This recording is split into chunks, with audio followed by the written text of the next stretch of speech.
Livro de Êxodo, capítulo 2, versículo 11. Diz o seguinte: certo dia, sendo Moisés já adulto, foi ao lugar onde estavam seus irmãos hebreus e descobriu como era pesado o trabalho que realizavam. Viu também um egípcio espancar um dos hebreus. Correu olhar para todos os lados e, não vendo ninguém, matou o egípcio e o escondeu na areia. No dia seguinte saiu e viu 2 hebreus brigando. Então perguntou ao agressor: por que você está espancando o meu companheiro? O homem respondeu: quem o nomeou líder e juiz sobre nós? Quer matar-me como matou o egípcio? Moisés teve medo e pensou: com certeza tudo já foi descoberto.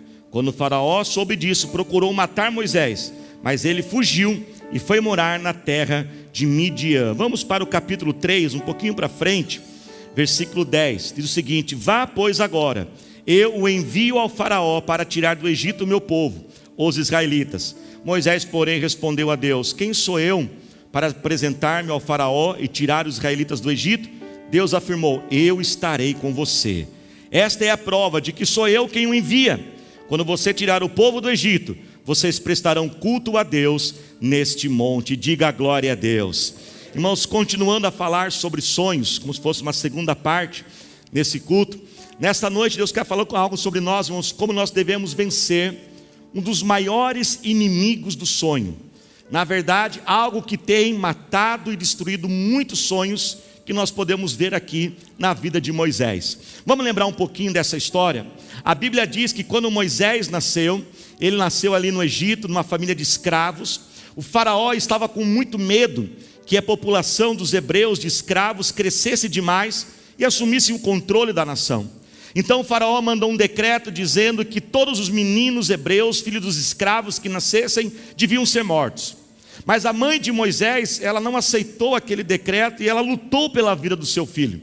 A Bíblia então diz que ela pegou um cesto, fez um cesto muito bem preparado, ali ela colocou produtos, impermeabilizou aquele cesto, e ela colocou aquele cesto, não como lá no filme, né, no Príncipe do Egito, como a gente vê lá na Disney, né, que o cestinho foi descendo pelo rio, o jacaré pulou, assim, não foi bem assim não. A Bíblia diz que ela colocou o cesto num lugar muito estratégico, aonde as filhas do faraó, ou seja, as princesas, elas tomavam banho todos os dias. E quando as princesas foram tomar banho, elas viram aquele cesto, aquele menino, e a Bíblia então diz que o primeiro milagre já aconteceu. O coração daquelas princesas se inclinou a favor daquele menino. Ao invés de dizer, vamos matar esse menino, porque com certeza ele é filho de alguma das escravas, elas adotaram aquela criança. E eu quero declarar que Deus está inclinando corações de pessoas ao seu favor. Você que está à espera de uma decisão de alguém muito importante, de alguém que pode tomar uma decisão para mudar a sua vida, eu quero profetizar o coração dessa pessoa. Deus já está inclinando ao seu favor, e mais uma vez Deus confirma, e Deus fará algo grande, firme e maravilhoso que irá te surpreender. Aquele menino então, Moisés, ele é adotado, e ele cresce no palácio. A Bíblia diz lá no livro de Atos, ela dá mais uma informaçãozinha sobre a vida de Moisés, e ela fala que Moisés não somente cresceu assim, como uma criança adotada, um serviçal, mas Moisés cresceu e foi preparado para ser um líder naquela nação.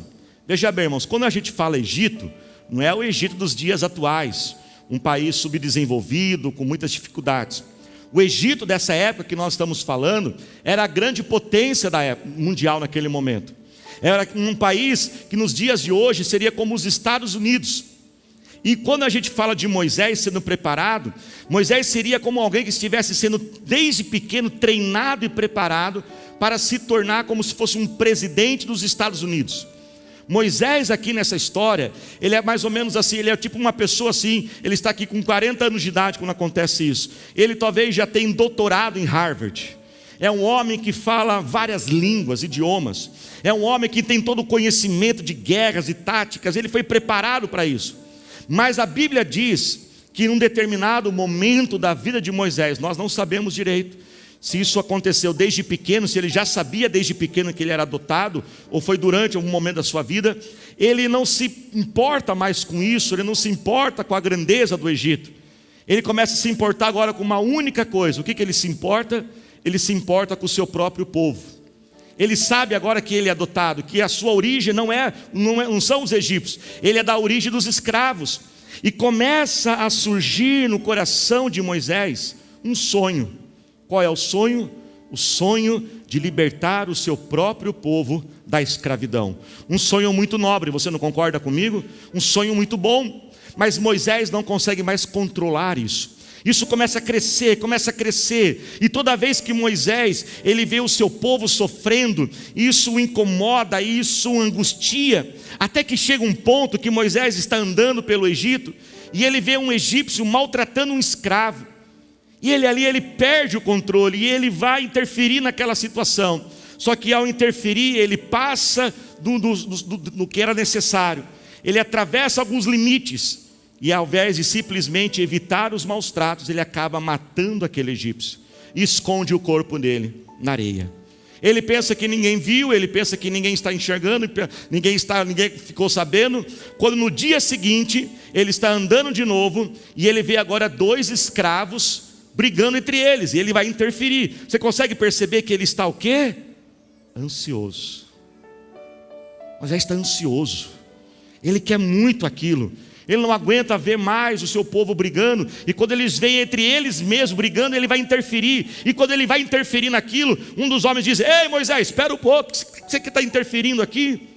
Ele falou: não, eu só estou aqui não quero que vocês briguem entre vocês. Ele falou assim: por quê? Você vai matar a gente como você matou o egípcio ontem? E aí, como a gente diz no linguajar popular, a casa caiu.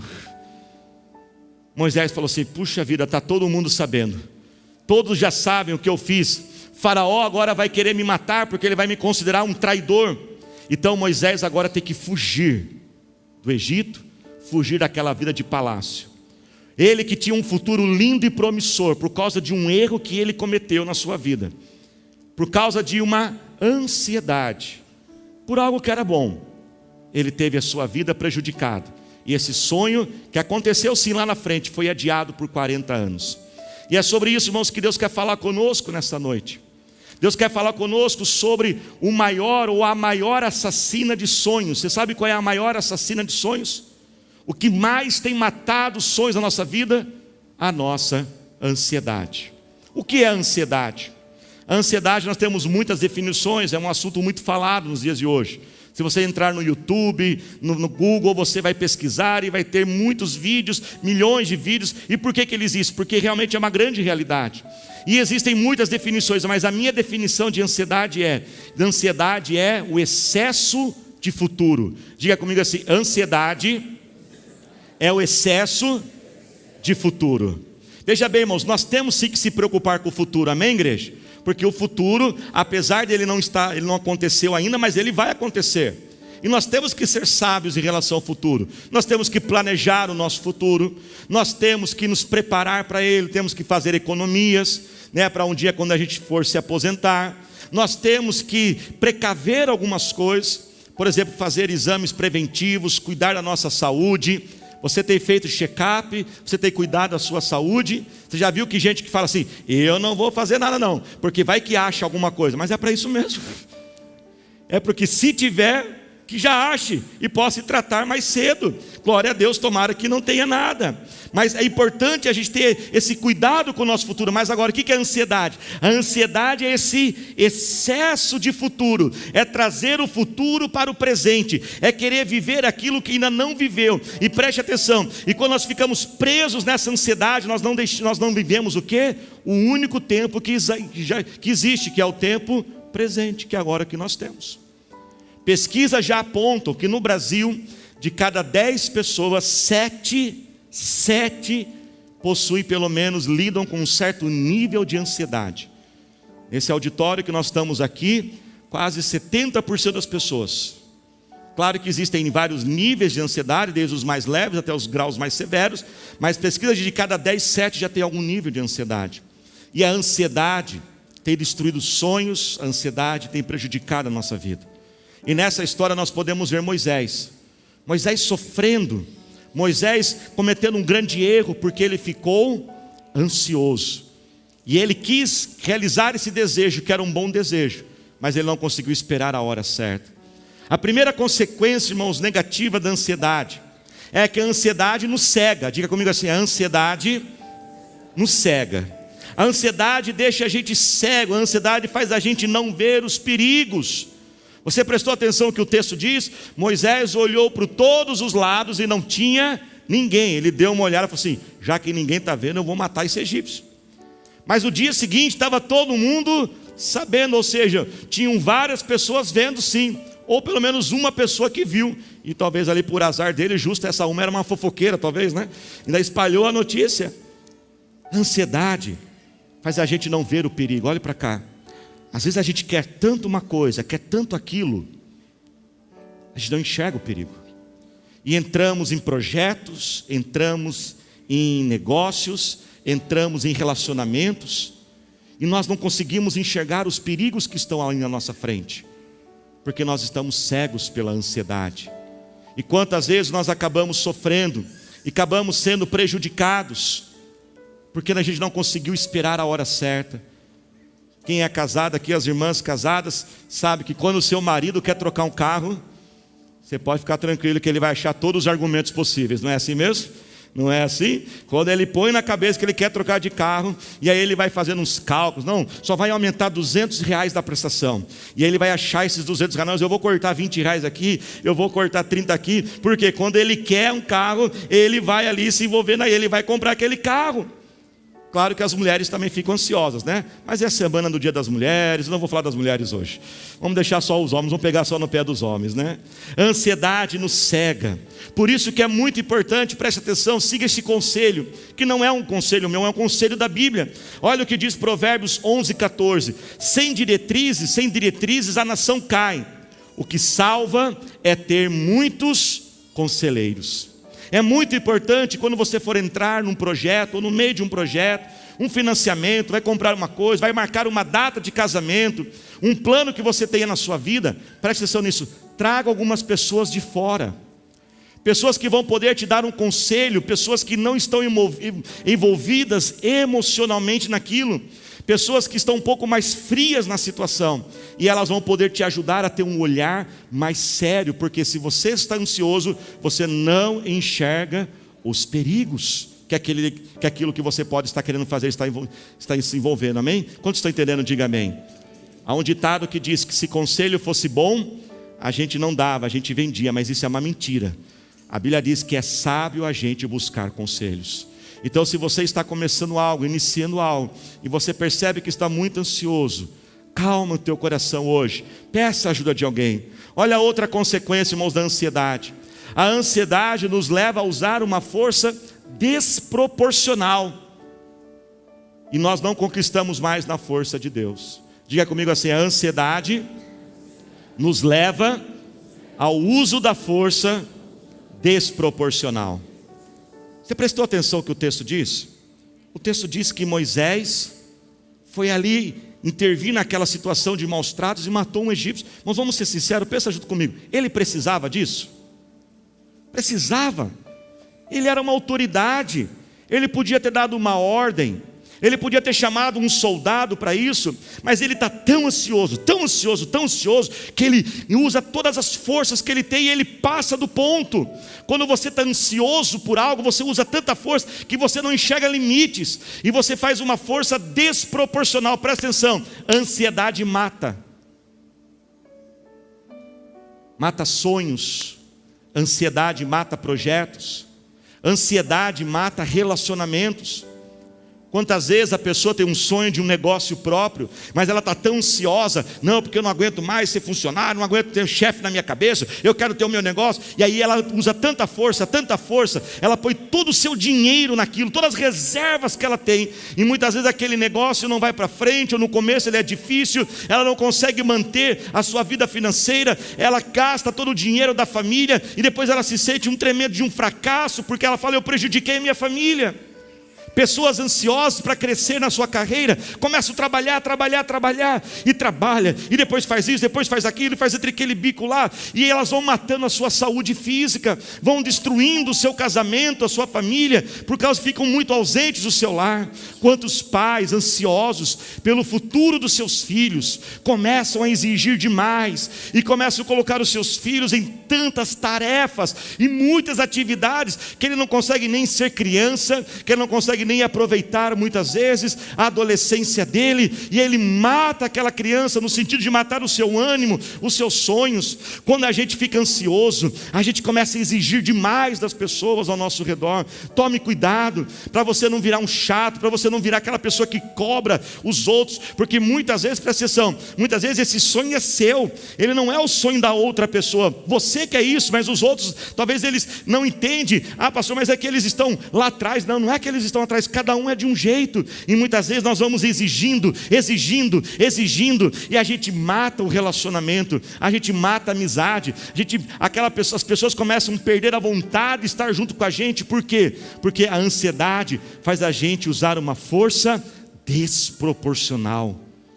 O desejo muitas vezes é bom, como era o desejo de Moisés, mas ele exagerou na força. Terceira grande consequência da ansiedade: a ansiedade deixa a gente bobo. A ansiedade faz a gente, irmãos, fazer coisas de criança. A ansiedade infantiliza a gente. Olha o que o texto diz, que Moisés olhou para todo lado, não viu ninguém, matou o egípcio e escondeu o corpo dele na areia. Irmãos, eu acho que Moisés nunca assistiu CSI na vida. Eu acho que ele nunca leu um livro de Sherlock Holmes. Eu acho que ele nunca viu um vídeo de investigação, porque aonde que em plena consciência você esconde um cadáver na areia? Não se esconde, até a criança mais básica sabe, não se esconde um cadáver na areia. É fácil de ser encontrado. A gente vê os filmes, né? Eles elaboram todos os planos mirabolantes para eliminar o cadáver. Ele esconde na areia, ele fica bobo, e a ansiedade deixa a gente bobo, e a gente faz cada besteira quando está ansioso. Quantas vezes alguns olham para trás na sua vida e falam assim: meu Deus, aonde eu estava com a cabeça de ter namorado aquela pessoa? Não é assim? Aonde que eu estava com a cabeça? Como que eu pude fazer isso? A ansiedade tira a beleza da vida. Sabe por quê? Porque você quer tanto uma coisa, tanto aquilo, que você deixa de enxergar tudo que está ao seu redor. Deixa eu dizer algo para você: você é mais abençoado do que você imagina. Eu vou repetir: você é mais abençoado do que você imagina. Tem mais coisas boas do que coisas ruins na sua vida. Tem mais coisas dando certo do que coisas dando errado. Mas a ansiedade faz a gente só ficar tão focado naquilo, que a gente deixa de aproveitar tantas outras bênçãos que Deus tem para nós. Quantos Deus está falando com você nessa noite? Preste atenção, irmãos. Ficar ansioso é tirar a vida das mãos de Deus e querer assumir o controle. Eu vou repetir: a ansiedade é tirar a nossa vida das mãos de Deus e nós assumimos o próprio controle. A ansiedade faz a gente perder a alegria do hoje, por causa de uma preocupação do amanhã. Pessoas ansiosas não celebram o que Deus já está fazendo na sua vida, porque ela está tão preocupada, tão focada naquilo que ainda vai acontecer. A ansiedade nos causa problemas, a ansiedade rouba as nossas forças e nos deixa fracos.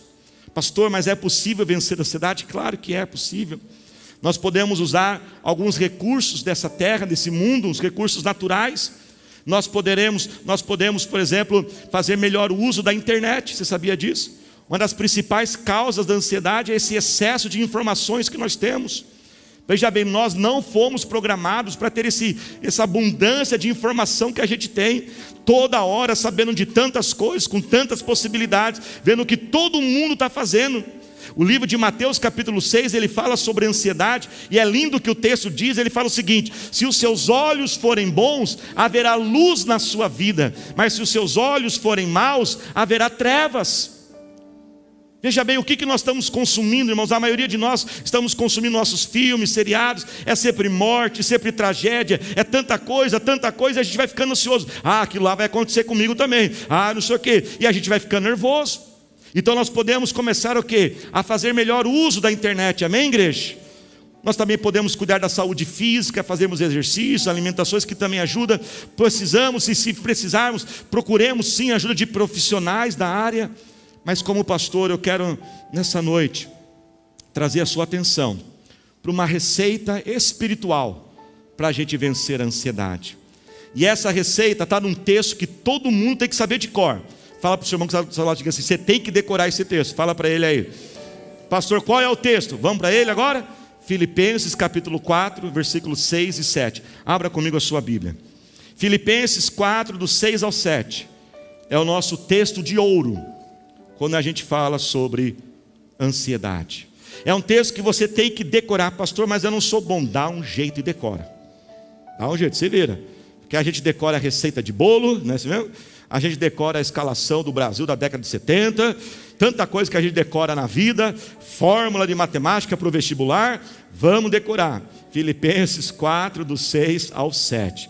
Imprima na tua casa, coloque ele visível, mas é o nosso texto-chave. Olha o que diz Filipenses 4, 6 e 7. Não andem ansiosos por coisa alguma, mas em tudo pela oração e súplicas, e com ação de graças, apresentem seus pedidos a Deus. Olha o que diz o versículo 7. E a paz de Deus, que excede todo entendimento, guardará o coração e a mente de vocês em Cristo Jesus. O texto diz que se nós colocarmos e aplicarmos esses passos e usarmos esses ingredientes, uma paz que excede o entendimento, ela vai guardar o que o texto diz? Nosso coração, a nossa mente. Uma paz que excede o entendimento. Uma paz fora da lógica, fora da razão. Não é aquela paz forçada, que você tem que ficar forçando, você faz uma engenharia de pensamentos na sua mente, não é assim? Não, eu não vou ficar ansioso por causa disso, eu não vou ficar, não, porque não... Não é uma paz forçada na mente. Não é uma paz forçada, porque alguém simplesmente diz para você, fica calmo, tranquilo, que vai dar tudo certo. Não é uma paz que vem porque você escuta uma música que diz, fica tranquilo, tudo vai dar certo. É uma paz que não é da mente. Não é uma paz que vem porque as coisas estão tudo dando tudo bem, porque a vida nós teremos dificuldades. É uma paz espiritual que vem dos céus, que excede a lógica, que excede a razão. Que alguém olha para nós e diz, como você pode ter paz numa situação como essa? E eu quero dizer, Jesus tem essa paz para você. Jesus declarou, a paz que eu vos dou não é a paz do mundo. Mas como que começa o versículo? Qual é o primeiro passo? Através da oração e das súplicas. Preste atenção nisso. Geralmente, pessoas ansiosas são pessoas que oram pouco. Eu vou repetir. Pessoas ansiosas geralmente são pessoas que oram pouco. Por quê, pastor? Presta atenção. Quando você aumenta a oração, diminui a ansiedade. Mas quando você diminui a oração, aumenta a ansiedade. A oração nos liga a Deus. Por isso, faz da oração a tua primeira reação. Ao invés de ficar nervoso, preocupado, pare tudo e vá orar. Vá falar com Deus.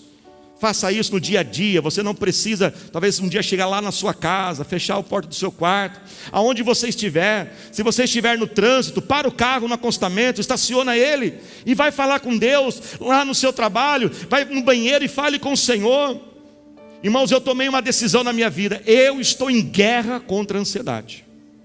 Eu vou repetir, eu estou em guerra contra a ansiedade. Porque, irmãos, quando eu leio a palavra de Deus, eu não posso aceitar ser cheio do Espírito Santo e viver tão nervoso e tão preocupado se eu tenho um Deus que cuida de mim. Então, sempre que a ansiedade tentar invadir teu coração, vá orar, pare tudo e vai falar com Deus. Se um dia você me ver com o carro no estacionamento, você já sabe, o pastor está ansioso, está lá orando. Mas o texto diz, com orações e súplicas. O que é súplica? Súplica é você simplesmente colocar aos pés de Jesus o que está te incomodando. Você não precisa de palavras bonitas, palavras rebuscadas, nada complexo. É você parar tudo e dizer, Jesus, quer saber do quê? Eu estou assim, eu estou nervoso, eu não sei como eu vou pagar essas contas, eu não sei como eu vou fazer com este filho, eu não sei como que eu vou fazer naquele negócio. Para tudo e simplesmente derrama o teu coração aos pés de Jesus. Quem está dando, diga amém. Segundo o texto diz, depois de oração, a Bíblia diz o quê? Com ações de graças. O que é ação de graças? Ação de graças é a gratidão, é o louvor, é a adoração. Lamentações 3 diz o seguinte, traga à tua memória tudo aquilo que te dá o quê? Esperança. Olha, irmãos, como a Bíblia é maravilhosa. Diga comigo assim, a Bíblia, diga bem forte, a Bíblia é maravilhosa. olha uma das soluções que a Bíblia aponta para a gente vencer a preocupação do futuro. Para vencermos a preocupação do futuro, lembremos das vitórias do passado. Porque temos uma promessa maravilhosa. Jesus Cristo, Ele é o quê? O mesmo ontem, hoje e eternamente. Então a Bíblia fala, quando você começar a ficar ansioso, vai lembrando tudo que Deus já fez na sua vida. Pessoas gratas, pessoas adoradoras, são menos ansiosas, porque quando você adora Deus, você agradece Deus, a tua fé começa a ser fortalecida, e você começa a crer e ter a esperança que o Deus que fez uma vez, Ele vai fazer de novo. O Deus que te trouxe até aqui é capaz de te levar até onde você precisa. Traga a tua memória, agradeça a Deus. Sempre que Deus te der uma bênção, escreva ela, faça tipo de um diário. Coloque alguns objetos na tua casa para te ajudar. Eu tenho lá na minha casa, irmãos, um violão. Ele é como um memorial na minha vida. Fica lá no meu escritório. Esse violão eu tenho desde adolescente, com 13 anos de idade, quando eu comecei a tocar no louvor da igreja. Sim, eu já toquei no louvor da igreja. Agora você entende porque eu sou pastor, não continuei no louvor, né? Alguma coisa você já sabe que aconteceu no meu caminho. Não fui muito bem, alguém falou, vai pregar que eu acho que você sai melhor. Mas aquele violão, quando eu fui morar fora, eu viajei com ele, para onde eu fui eu sempre levei. Todos os lugares que eu já fui na minha vida, aquele violão já foi junto. E toda vez que eu estou nervoso, preocupado, eu lembro daquele violão. E eu lembro eu com 18 anos de idade, saindo de casa, indo morar sozinho, longe dos pais, as dificuldades que vieram, as provisões de Deus. Quando a gente começa a adorar a Deus, nós se aproximamos dele. Certa vez um menino perguntou para o seu pai, falou, pai, qual é o tamanho de Deus? E o pai falou assim, Deus é igual a um avião. E levou ele para um aeroporto. E colocou ele bem pertinho do avião. E o menino falou assim, puxa pai, então Deus é grande. Mas ao mesmo tempo passou o avião lá no céu, bem pequenininho. O filho falou, pai, o avião é pequenininho, então Deus é pequeno? E o pai falou assim, depende da distância que você estiver de Deus. Quanto mais perto de Deus você fica, maior Ele é.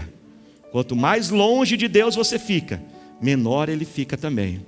Quanto mais adoramos a Deus, nós subimos no colo de Deus e começamos a enxergar a vida na perspectiva de Deus, e isso enche o nosso coração de paz. Se coloque de pé.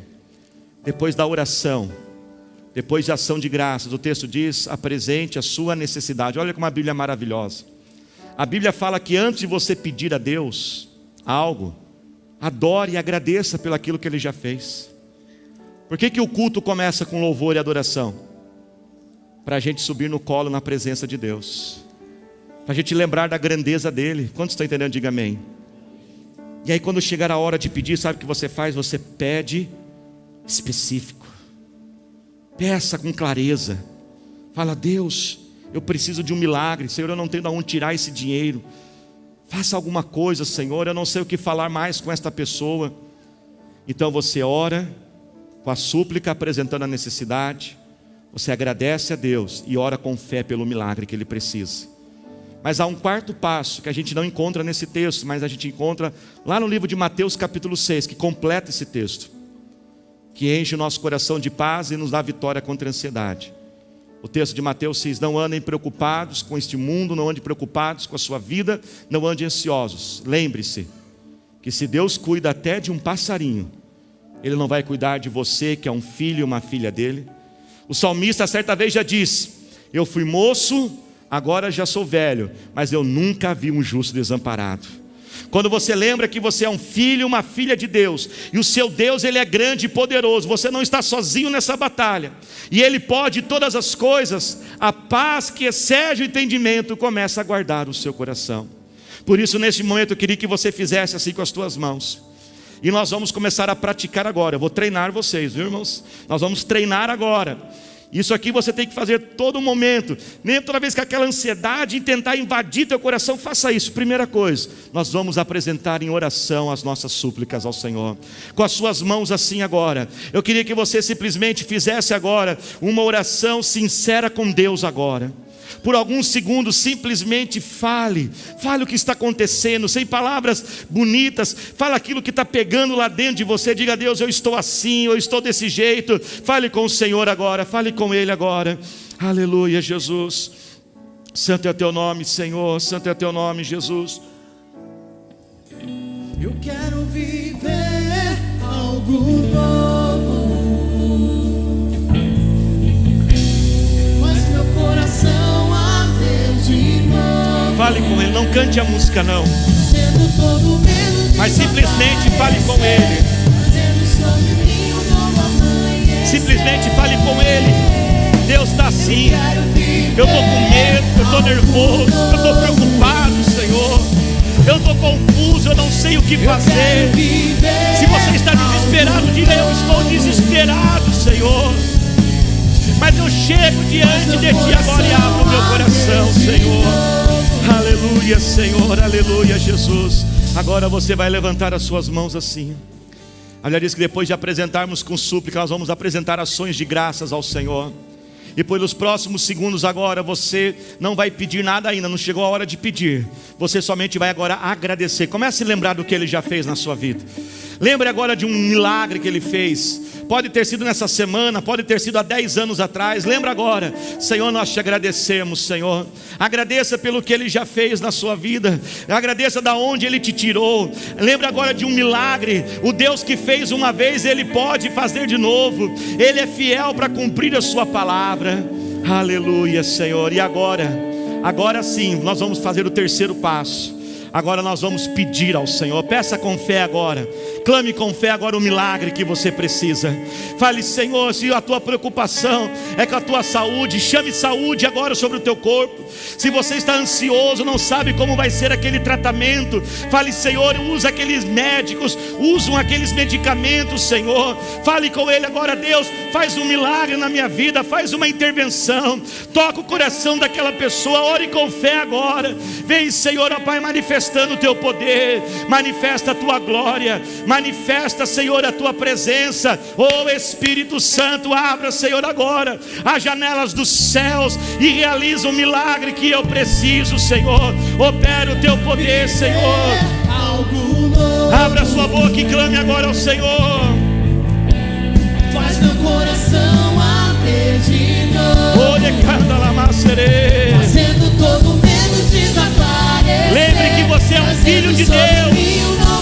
Lembre-se que você é uma filha de Deus. Fala: Senhor, eu sou teu filho. Eu confio em Ti. Eu confio em Ti. Eu confio em Ti. Eu quero viver Adora o Senhor agora. Diga: Senhor, a minha esperança está em Ti. Eu sou tua filha, eu sou teu filho, Senhor.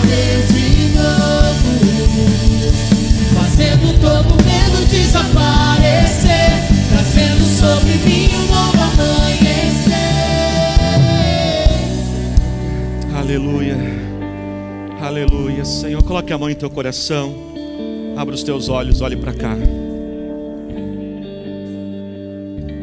40 anos depois, Deus chegou a Moisés e falou: Moisés, sabe aquele sonho? Eu vou realizar este sonho. Alguns aqui, ao ouvirem essa mensagem, podem estar dizendo: pastor, se eu tivesse ouvido isso há uns 20 anos atrás. Outros: pastor, se eu tivesse ouvido isso talvez há 24 horas atrás. Eu cometi um erro, uma falha que está me custando caro, está me gerando consequências que até hoje eu não consegui resolver essas consequências. A Bíblia diz, no Salmos 23, que Deus nos deu uma promessa desse ano 2023: o Senhor é o meu pastor, nada nos faltará. Certamente a bondade e a misericórdia do Senhor seguirão todos os dias da minha vida. Não é porque você errou que Deus não te ama mais. Não é porque você falhou que não tem mais esperança. Se você reconhecer teu erro, se arrepender, Deus não vai deixar você largado lá. Talvez a consequência virá, mas Ele levanta, Ele estende as suas mãos e te levanta. Salmos 37 diz: ainda que tropece, Ele não nos deixa caído. E eu quero declarar que as mãos da bondade e misericórdia do Senhor estão se levantando hoje. Estão puxando e levantando você para cima hoje. Com os teus olhos fechados, eu quero orar por você que está sofrendo consequências de erros lá de trás. Consequências que estão te custando caro. Consequências, talvez você diz: nunca mais vou poder viver aquele sonho. Deus reparou o erro de Moisés e é o mesmo Deus que está aqui nessa noite. Senhor nosso Deus, eterno Pai, eu oro por esta vida, Senhor, que está sofrendo, Pai, a consequência de uma falha, de uma decisão errada, de uma escolha equivocada. Senhor, talvez foi ansioso, não escutou um conselho que foi dado, esse ouvido que se fechou e ela pensou, eu sei o que eu estou fazendo, e talvez hoje, Senhor, está sofrendo a consequência. Pai, que haja arrependimento desse erro, e estende as tuas mãos agora, Senhor. Levanta essa vida agora, estenda a tua mão da misericórdia, estenda a tua mão da graça e da bondade, Senhor, e seja força, Pai. Restitui, restaura, traga de volta, conserta, porque em Cristo Jesus tudo se faz novo, Senhor. Restaura a vida desta pessoa agora, é a minha oração, Pai. Faça assim com as tuas mãos agora. Nós vamos fazer uma oração agora, e muitos irmãos têm me compartilhado testemunhos dessa oração, como tem curado a vida de muitas pessoas. Enquanto eu estiver orando agora, a Bíblia diz: aquilo que é ligado na terra é ligado lá nos céus. Você vai tomando posse, você vai dizendo: eu creio, eu recebo, assim seja, eu tomo posse. E essa paz que temos uma promessa de Filipenses 4:7, ela vai inundar o teu coração agora. Faça assim com as tuas mãos. Senhor nosso Deus, eterno Pai, o Senhor nos prometeu uma paz, não a paz do mundo, não a paz porque a gente ajusta alguns pensamentos, não a paz porque uma música diz que vai dar tudo certo, mas a paz que vem dos céus. Receba agora a paz, receba a paz, receba a paz, receba a paz. Receba a calma agora, acalma-te. Aquietai-vos e sabeis que eu sou Deus. Receba a calma agora. Essa vida, Pai, que está tão agitada, estressada, irritada, acalma ela agora, Senhor, acalma. Receba a calma. Receba a calma agora. Senhor, organiza esses pensamentos agora, essa mente que é agitada. Que a Bíblia diz que a paz vem para o coração, mas vem para a mente também. Essa mente que não desliga, Senhor, essa mente que não consegue dormir direito. Eu quero declarar, Pai, que muitos a partir de hoje vão voltar a dormir, Pai, um sono que vai renovar as suas forças, Pai. Receba agora pensamentos organizados. Receba agora desejo de viver, desejo de viver. Receba agora a vontade de viver, o prazer de estar vivo. Receba agora o amor do Pai. Você é o filho dele, você é filha dele. Você não é órfã, você não é órfão. Você não está sozinho, você tem um Pai que é grande e poderoso e cuida de você. Receba o amor do Pai. Receba a bondade do Senhor. Receba perdão agora. Eu te perdoo, diz o Senhor. Eu te perdoo. Receba o perdão e receba a alegria agora. A alegria, receba a alegria que excede todo entendimento. Aleluia. Se você crê, aplauda ao Senhor Jesus.